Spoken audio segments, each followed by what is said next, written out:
कंगन किसका, किसने दिया, हीरा का कंगन, इस सारे चीजों का ब्यौरा निश्चित रूप से जांच होना चाहिए। नीरज बाबू, आपके अंदर इतना गुदा है क्या कि ललन सिंह जी के खिलाफ और ईडी और इनकम टैक्स को आप पत्र लिखे, जांच की? गर्मी में जो आपका दिमाग का तार इधर उधर छूटा हुआ है ना, ललन सिंह 2 मिनट में ठीक कर देंगे। आपको हम फिर कह रहे हैं, आपको व्याकुल होने की जरूरत नहीं है। बिहार का पारंपरिक लौंडा नाच हम फिर से करवाएंगे, आप शामिल होइएगा। आपको भी कंगन, साड़ी, लहंगा, बिछिया दिया जाएगा।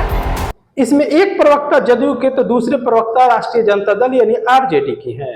बता दें कि अभी हाल ही में राष्ट्रीय जनता दल के राजद सुप्रीमो लालू प्रसाद यादव की जन्मदिन मनाई गई।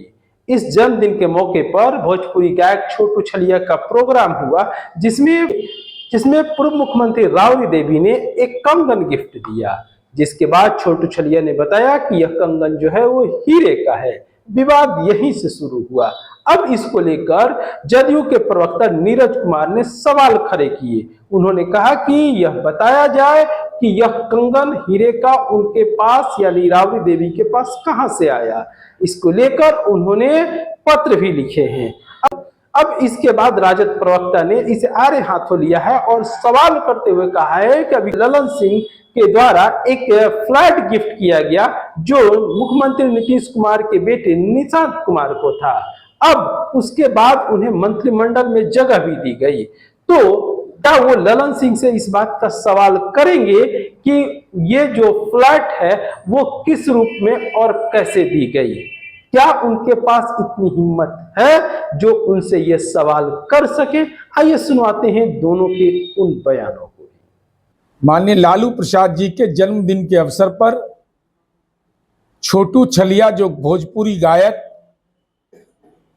जो माननीय लालू प्रसाद जी की सेवा में, उनके परिवार की सेवा में लंबे अरसे से रहे हैं, उनको राबड़ी देवी जी ने कंगन दिया।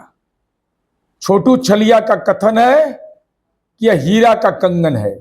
हीरा का कंगन आया कहां से, इसका स्रोत क्या है, इसका रसीद कहां है, इसकी बाजार कीमत क्या है, और जो विभिन्न कानून हैं, आयकर अधिनियम 1961, बेनामी लेन देन अधिनियम 1988, धन शोधन निवारण अधिनियम 2002, जो विभिन्न साक्ष्य उपलब्ध हैं, उसके आधार पर आर्थिक अपराध इकाई पूरे मामले की गंभीरता से जांच करे। चूंकि भ्रष्टाचार और अवैध संपत्ति सृजन करना यह लालू परिवार की राजनीतिक नियति है, इसलिए ये कंगन किसका, किसने दिया, हीरा का कंगन, तो इस सारे चीजों का ब्यौरा निश्चित रूप से जांच होना चाहिए।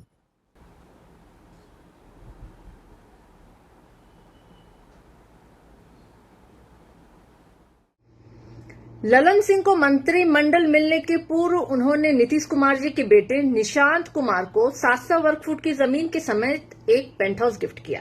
दस्तावेजों में ये लिखा गया कि किसी तरह के कोई पैसे का लेन देन नहीं किया गया है, एक्सट्रीम लव और अफेक्शन के कारण दिया गया है। ठीक उसके बाद ललन सिंह को मंत्रिमंडल में जगह मिलती है, यानी कि पेंट हाउस दो, जमीन दो और मंत्रिमंडल में जगह पाओ। ये तो सीधे सीधे लैंड फॉर मंत्रालय वाला मामला बनता है। तो क्या नीरज बाबू, आपके अंदर इतना गुदा है क्या कि ललन सिंह जी के खिलाफ और ईडी और इनकम टैक्स को आप पत्र लिखे, जांच की? तो गर्मी में जो आपका दिमाग का तार इधर उधर छूटा हुआ है ना, ललन सिंह 2 मिनट में ठीक कर देंगे। आपका बुखार जो चढ़ा हुआ है ना, वो 2 मिनट में जांच का बुखार वो उतार देंगे। और आपको हम फिर कह रहे हैं, आपको व्याकुल होने की जरूरत नहीं है। बिहार का पारंपरिक लौंडा नाच हम फिर से करवाएंगे, आप शामिल होइएगा। आपको भी कंगन, साड़ी, लहंगा, बिछिया दिया जाएगा, ताकि आप जा करके आप नीतीश कुमार जी के समक्ष आप पॉलिटिकल मुजरा कर सके। लेकिन नीरज बाबू, हिम्मतवा है क्या, कूदा है आपके अंदर कि ललन बाबू के खिलाफ जांच के लिए पत्र लिखें? या खाली ये सब जो है फॉर्मूला विपक्षियों पे अप्लाई होता है? सत्ताधारी कितना भी कुकर्म करे, कितना भी भ्रष्टाचार करे, पैसे का लेन देन, जमीन की लेन देन करे, उसमें अखिया मुदा जाता है आपका। उस समय पत्र नहीं लिखा जाता है ईडी और इनकम टैक्स को। अरे कब तक ये दोहरा चरित्र आप अपना दिखाते रहिएगा भाई? हाँ, बिहार की जनता देख रही है, चिंता मत कीजिए।